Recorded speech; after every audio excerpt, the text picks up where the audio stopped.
Қайырлы күн, құрметті ата-аналар.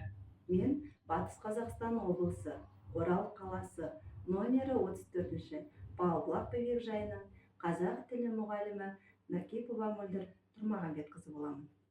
Жағдайында балалардың тілін дамытып, қол моторикасының жақсы жұмыс жасауына көмектесетін үй жағдайында бар дүниелерді пайдаланып, көрпеше жасауды үйренетін боламыз. Қажетті құралдар: ыстық желім, қағаз тескіш, фетра қалдығы, ленталар қажет болады, және ойылған осындай қиылған оюымыз және ұшты таяқша, қайшы мен жүн қажет болады.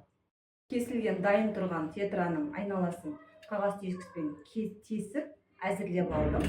Енді осы әзір болған фетрамызды айналдыра тігу үшін біздің мына ұшты ағашымызды алып, оған жіпті ыстық желіммен қондыратын боламыз.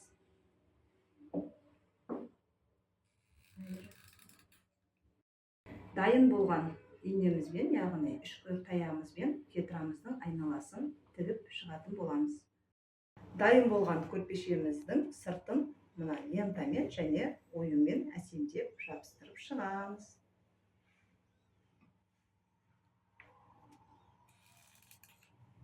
Бетіне оюды әсемдеп жабыстырамыз. Болған көрпешемізге енді керекті жүнімізді толтырып саламыз.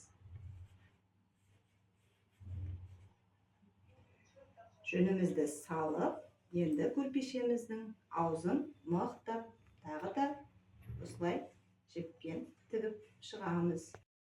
Көрпешеміз дайын. Балалардың бұл көрпешені жасау арқылы өзінің қол моторикасы дамып, шапшаңдыққа үйренеді, өзінің шығармашылық ой-өрісі дамиды.